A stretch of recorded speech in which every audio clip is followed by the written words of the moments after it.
નમસ્કાર મિત્રો, જય હિન્દ, જય ભારત। આજે આપણે વાત કરીશું વ્યક્તિગત ધોરણે આવાસ યોજના વિશે। આવાસ યોજનાનો લાભ કોને મળવાપાત્ર રહેશે અને કયા કયા ડોક્યુમેન્ટની જરૂર પડશે તેની સંપૂર્ણ માહિતી આ વિડીયોમાં આપેલી છે, તો વિડીયો સાથે બન્યા રહેજો। આગળ જોઈશું આપણે જેમ કે વ્યક્તિગત ધોરણ આવાસ યોજના વિશે, જેમ કે યોજનાનો લાભ કોને મળવાપાત્ર રહેશે તેના વિશે જોઈશું। શું લાભ મળવાપાત્ર રહેશે, લાભ મેળવવા માટે અરજી કઈ જગ્યાએ કરવું એના વિશે જોઈશું। કઈ તારીખથી કઈ તારીખ સુધીમાં અરજી કરવાની રહેશે એ પણ આગળ જોઈશું। અરજી કરવા માટે કયા કયા ડોક્યુમેન્ટની જરૂર પડશે એ પણ જોઈશું। જેમ કે આગળ જોતા વાત કરીએ તો ગુજરાત સરકાર આદિજાતિ વિકાસ વિભાગ વ્યક્તિગત ધોરણે આવાસ યોજના વિશે। વ્યક્તિગત ધોરણે આવાસ યોજના એના વિશે જેમ કે યોજનાનો મુખ્ય હેતુ અને સહાય વિશે આગળ વાત કરીશું।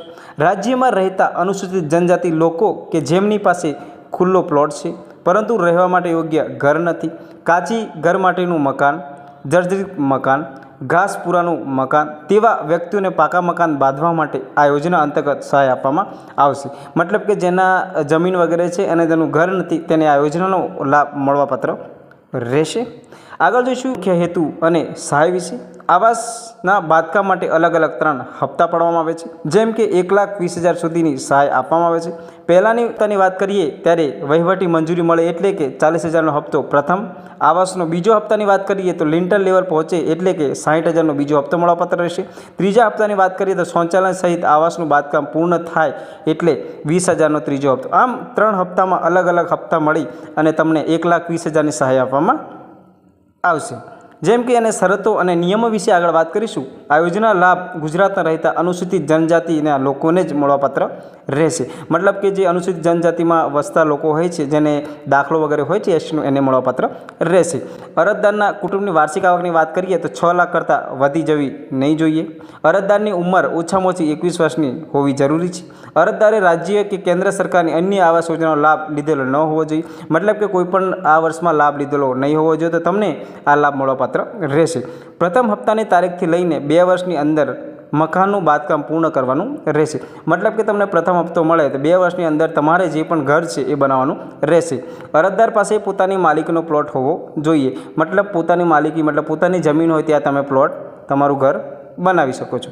આગળ વાત કરીશું તેની મહત્ત્વની તારીખ અને વેબસાઇટ વિશે। ઓનલાઈન અરજીના ફોર્મ વનબંધુ પોર્ટલ પર તમારે અરજી કરવાની રહેશે। આ જે વેબસાઇટ આપેલી છે વનબંધુ કલ્યાણ ગુજરાત, એમાં તમારે અરજી કરવાની રહેશે। અરજીની તારીખની વાત કરીએ તો 20/6/2024થી 20/7/2024 સુધી તમે આ ફોર્મ ભરી શકો છો।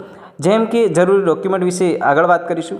અરજદારનું આધાર કાર્ડ, અરજદારનું રેશન કાર્ડ, અરજદારની જાતિ જે પેટા જાતિનો જે દાખલો હોય છે તેની જરૂર પડશે।